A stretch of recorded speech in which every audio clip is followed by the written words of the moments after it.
When I look at what you've done in my life, I am so grateful. You are so faithful. When my heart seems to stray from your ways, you show me your mercy. Your compassion never fails me. You are loyal and true. There is no one that can love me like you do. And you are faithful, faithful. Even if my world is shaken, you will always remain faithful, faithful, and nothing will separate me from your love. You are faithful, faithful to me.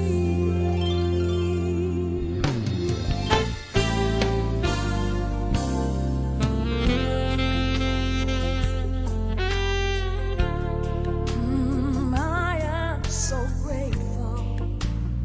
You are so faithful.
Good morning and good day, mga minamahal nating mga sumusubaybay at tumatangkilik. Welcome po sa ating pang-araw-araw na devosyonal at maganda naman po ang ating mga espiritual na pagpapalang tatanggapin. Samahan niyo po ako sa ating panimulang panalangin. Let us pray. Our God in heaven, we honor you, we worship you, we glorify your name. Karapat-dapat po kayo sa lahat ng pagsamba, pagdakila, pagpupuri, dahil ang inyong pangalan ay pinakamataas sa lahat ng pangalan.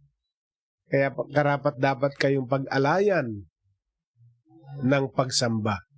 Sa oras na ito, nagpapasalamat din kami dahil tatanggap na uli kami ng pagpapalang espiritual. Ang biyaya ng inyong salita ay magpapalakas sa amin, magpapasigla sa amin. Pinapanalangin namin ang pangungusap mo. Pinapanalangin namin ang kaunawaan sa inyong mga salita sa mga pagpapalang dala nito. Maraming salamat po at tinataas namin sa aming panalangin ang pagpapala na dumaloy sa buong mundo, sa aming bansa, sa aming komunidad, sa aming pamilya at mga mahal sa buhay. Pagpalain niyo po ang araw na ito, O Diyos, sa pangalan mo, Jesus. Amen and Amen. Purihin ang ating Diyos na buhay. Ngayon po ay araw ng Biyernes, Friday na, bilis ng araw, September 17, 2021. At bago ko po i-present ang napakagandang salita ng Diyos sa oras na ito, na-encourage ko po ang bawat isa to share this broadcast to your Facebook friends, to follow us in YouTube at JLG Space TV, and don't forget to subscribe and click the notification bell. Amen. Purihin ang Diyos. So, nasa Book of Malakay pa rin po tayo. At this time ay Malakay chapter 2 verse 13 ang ating key passage ngayon. Basahin po natin from the NIV Bible. Ito po ang sabi. Another thing you do, you flood the Lord's altar with tears. You weep and wail because He no longer looks with favor on your offerings or accepts them with pleasure from your hands. Ito po ay karugtong ng ating pangangaral kahapon o nung isa pang araw kahapon at ngayon ay nasa verse 13 po tayo.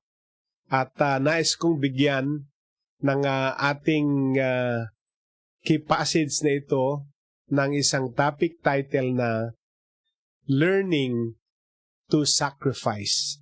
Learning to Sacrifice. Base sa Malakay 2:13. Mamaya po, babalikan po natin yung Malakay 2:13 na yan. Pero nais ko munang basahin natin ang supporting verses natin sa Book of Romans.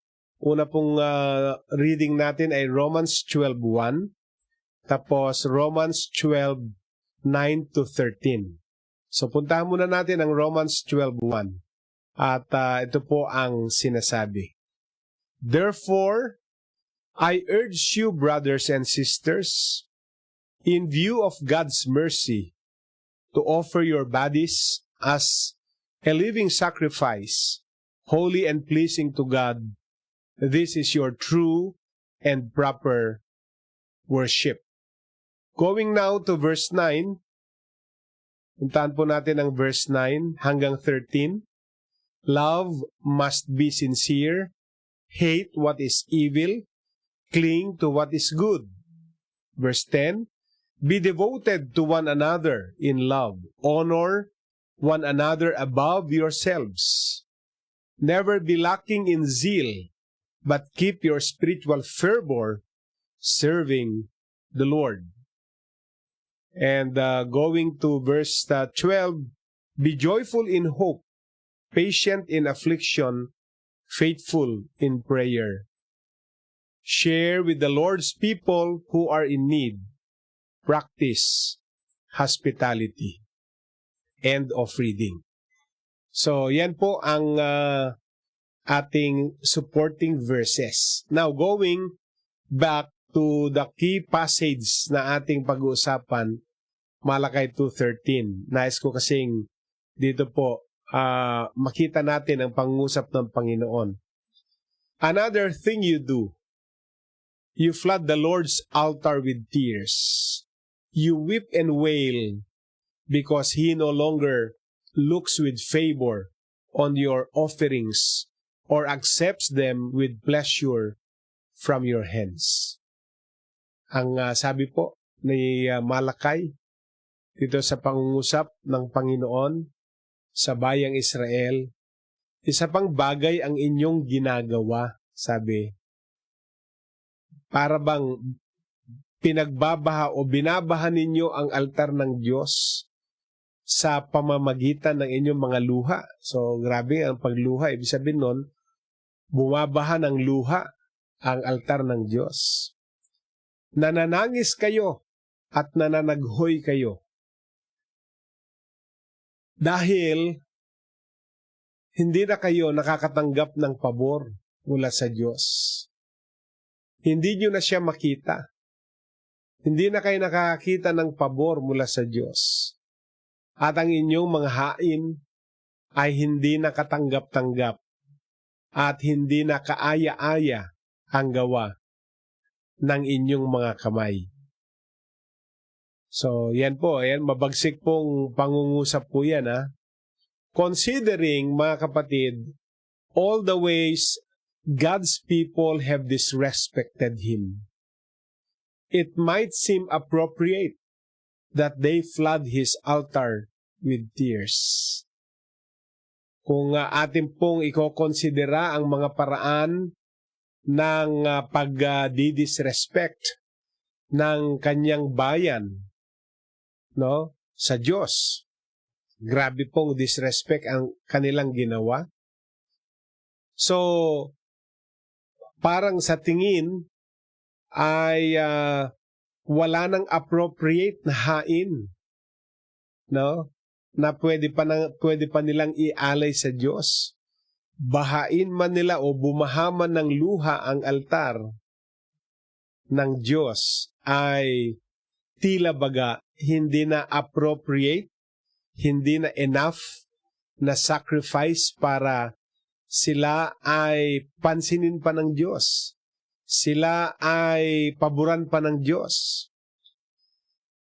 They feel sorry for themselves, not for their sin. Yun po ang masaklap na minsan totoo rin sa maraming tao yan. We feel sorry for ourselves, but we do not feel sorry for our sin. Kinakailangan po na kung meron man tayong mga bagay na pinagsisisihan sa sarili natin, hindi yung sarili natin, kundi yung mga kasalanang nagawa ng mga sarili natin. They are weeping because they're not getting their way. Wala na silang nakukuhang favor. Hindi na sila binibigyan ng pansin. Hindi na sila pinagtutuunan ng pansin. Wala na silang favor na natatanggap. Kaya, ang kanilang pag-iyak ay hindi pag-iyak dahil sila'y nagpapakumbaba at humihingi ng tawad. Ang kanilang pag-iyak, ayon po sa binasa natin, ay dahil hindi nila nakukuha na ang dati nilang nakukuhang favor mula sa Diyos. They are not interested in genuine sacrifice. Sa kanila, ang pagluha ay hindi totoo sa puso nila. Hindi totoo sa kalooban nila. Hindi na sila interesado sa tinatawag na makatotohanang pag-aalay sa Diyos. Yung authentic worship, yung authentic humility. Remember, selfishness is powerful. Itong kanilang pag-iyak, hindi dahil na-realize nilang mali sila. Ang kanilang pag-iyak ay na-realize nilang hindi na sila pinapansin. Hindi na sila nakakakuha ng favor mula sa Diyos. So, pang sarili uli. Kaya alam natin lahat na ang selfishness is powerful. And if it often stems from not getting something we think we deserve. Di ba? Ito yung nagsisimula o ang pinagmumulan nitong selfishness nila ay yung hindi na nila nakukuha yung mga bagay na sa tingin nila ay deserve nila. Hindi na nila natatanggap yung mga sa tingin nila ay pangako sa kanila. Diba? Minsan pangako ang ka naman. Pero yung pangako na yan ay ibibigay sa iyo habang ikaw ay nagko-cooperate dun sa nangako. Pero ang hirap naman na yung nangako ay ibibigay niya yung kanyang ibinigay, na yung kanyang ipinangako, I should say, na ikaw na pinangakuan ay hindi ka naman gumagawa ng kaaya-aya o kaibig-ibig sa nangako. So all truth is parallel, no? Ang pinag-uugatan ng kanilang selfishness, no, ay dahil hindi na nila nakukuha ang mga bagay na sa tingin nila ay deserve nilang makuha mula sa Diyos. Sometimes we might even be right about deserving it. Maaring deserve natin ang mga bagay-bagay. Maaring deserve natin ang lahat ng ipinangako ng Panginoon. Pero hindi naman pwedeng basta tinatanggap na lang natin ang mga pangako na yan at hinihingi na lang natin yung mga pangako na yan na on the other hand ay nakikita klarong-klaro ang selfishness, klarong-klaro ang kawalan ng pagpapahalaga sa Diyos. Di po ba, mga minamahal? Halimbawa po, ang isang tao ay nag-struggle sa bitterness. Isang tao ay nag-struggle sa puot at sama ng loob. At sasabihin ng Diyos, why not just let it go? Bakit hindi mo na lang ito palayain o i-release sa iyong puso? Minsan naisip ng tao, I have the right to be angry. Yan po ang selfishness. I have the right to be angry. But sometimes God will not challenge your right to be angry. But He did show that you do not need to exercise that right.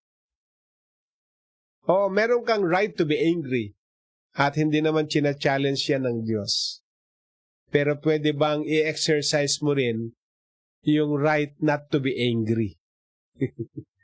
Kasi pagka pumasok na yung karapatan ko to, deserve ko to, hindi ko deserve yan, hindi ko deserve itong mga bagay nito, papasok yung, ano ba yun? Ano ba yung lahat ng gusto mo? Pansarili, no? So papasok dyan ang selfishness.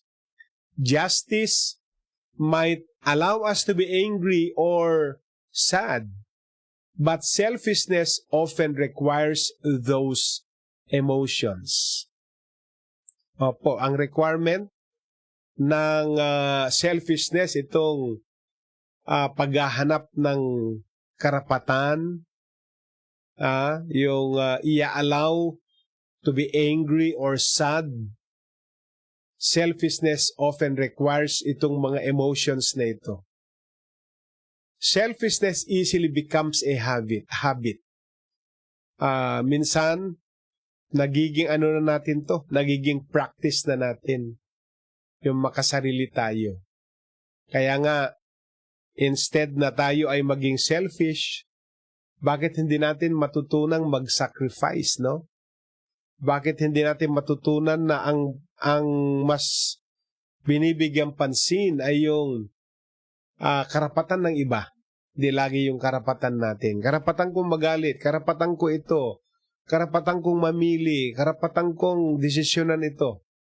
Lahat ay pangsarili. At minsan yung ganyan mga estilo ay nagiging habitual na, nagiging lifestyle na. Instead of learning to sacrifice, yan nga po ang topic natin. Instead na matutunan nating magparaya, no? Instead na matutunan natin yung other-mindedness, yung mas mahalaga yung ibang tao kesa sa atin.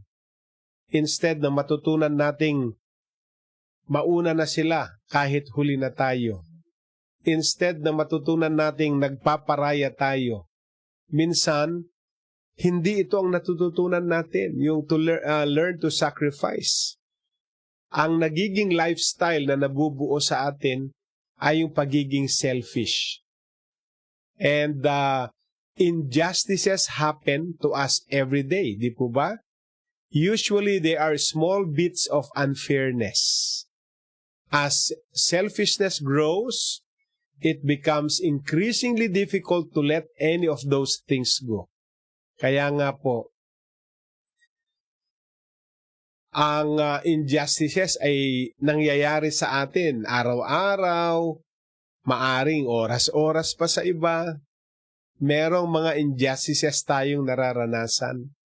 At dumarating itong mga injustices na ito na maliliit na mga bagay lamang, no? Small bits of unfairness. Parang unfair ka, parang mas napaboran yung iba, mas napansin yung iba, parang unfair naman sila para sa akin. At araw-araw nangyayari yan. Pero pagka na-entertain natin yung small bits of unfairness, lumalaki po yan until magiging selfish na tayo at mag-i-increase yan. At kapag yumabong na po yan, yung selfishness na yan, mahirapan na tayong i-let go. Hindi na tayo makagagawa ng tinatawag na learning to sacrifice. Ang tanong nga kailan ka huling nagsakripisyo? Kapatid, kailan ka huling nagparaya na maaring tama ka at mali sila? Pero hindi mo na ininda yung ikaw ang tama at nagparaya ka na lang upang hindi lang magkaroon ng mas malaking kaguluhan. Kesa naman impose natin na I have the right to be angry. I am right and they are treating me na unfair. No? Walang fairness sa treatment. Well, sacrifice has the opposite effect. Amen? Matutunan pa rin natin, ang mundo ngayon tatawagin nila diyang martir. Huwag kang magpakamartir. Ganun, no? Lumaban ka. Yan po ang turo kasi ng mundo Pag may katuwiran, ipaglaban mo. Yan po ang turo. Yan po ang natututunan natin sa mundong ito. Huwag kang paaapi. Yan po mga turo. Huwag kang bibigay, huwag kang hihina-hina. Dahil kung hihina-hina ka, kakainin kang buo. Ganyan po ang mga salitang mga popular sa mundong ito at sa panahon natin. Pero tandaan din po natin, sacrifice has the opposite effect. And as we grow in the ability to sacrifice, we grow to be at peace in a world of injustice. Amen? Kung nag-grow ang small bits of unfairness na maging selfishness, at kapag naging selfish na ang tao, mahirapan na siyang mag-let go. Ang sacrifice po, na meron din siyang opposite effect. Pag ito ay nag-grow, ang sacrifice, yung ability to sacrifice, ay nag-grow. We grow to be at peace. Tayo din ay yumayabong na merong kapayapaan sa mundo ng napakaraming injustices. Amen? We can let others have even the things they have no right to.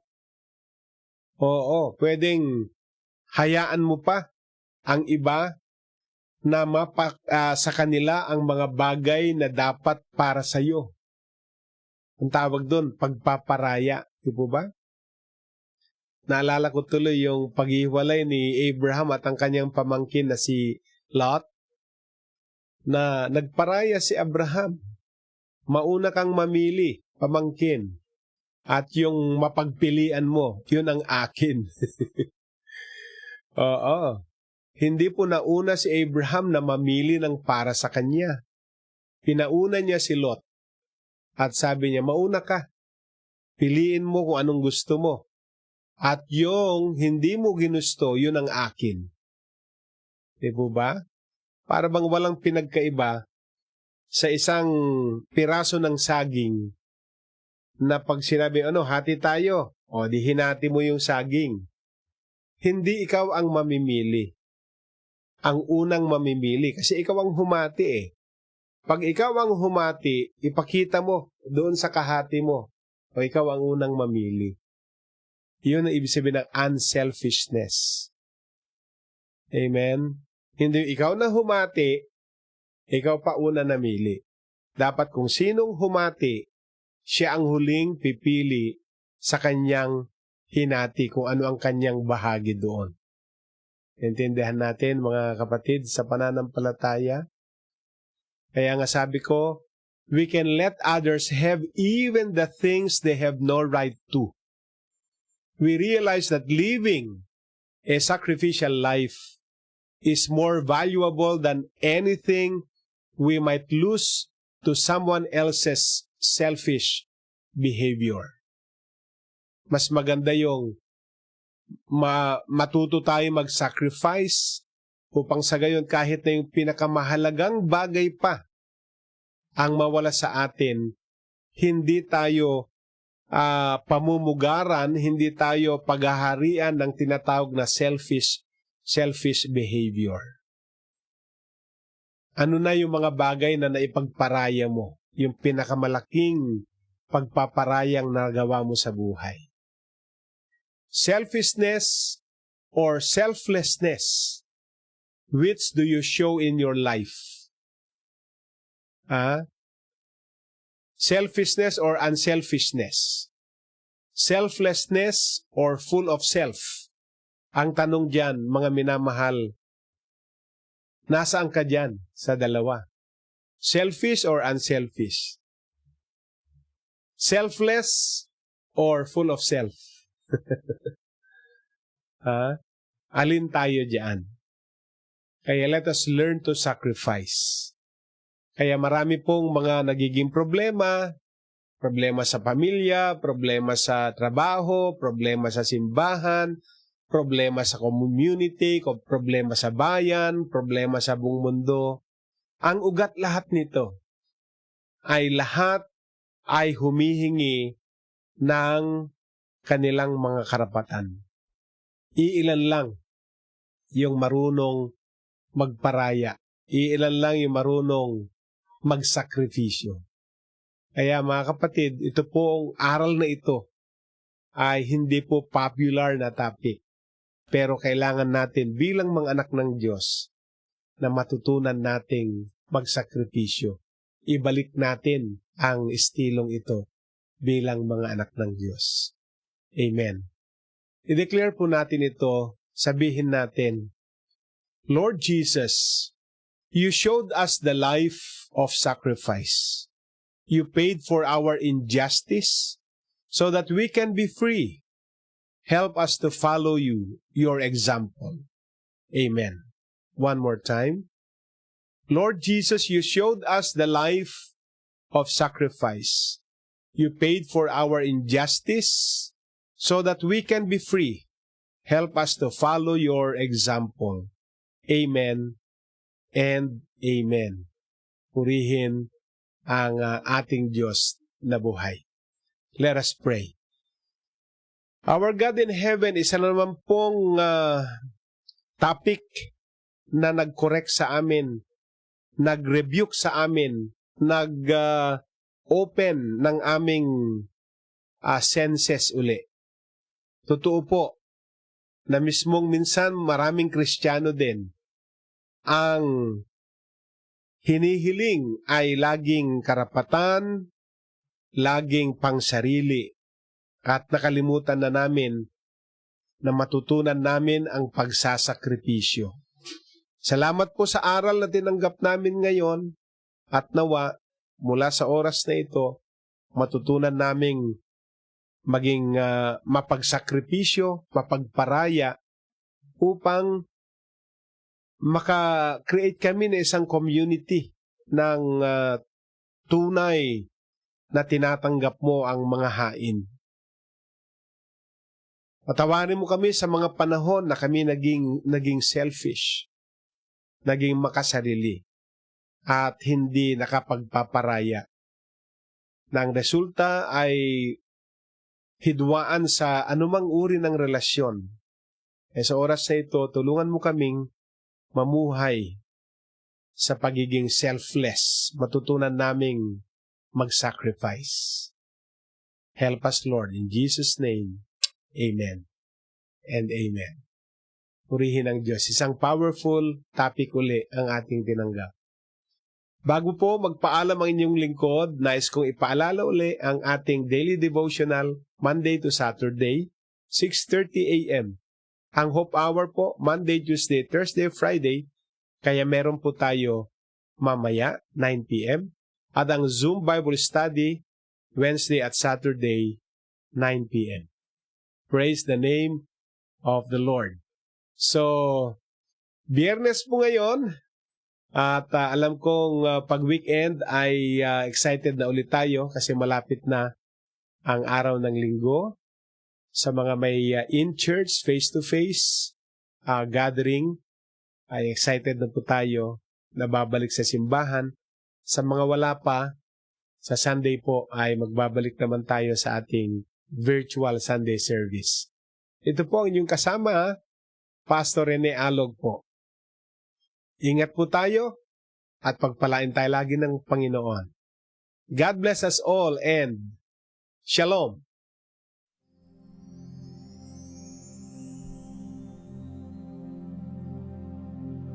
When I look at what you've done in my life, I am so grateful. You are so faithful. When my heart seems to stray from your ways, you show me your mercy. Your compassion never fails me. You are loyal and true. There is no one that can love me like you do. And you are faithful, faithful. Even if my world is shaken, you will always remain faithful.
to me.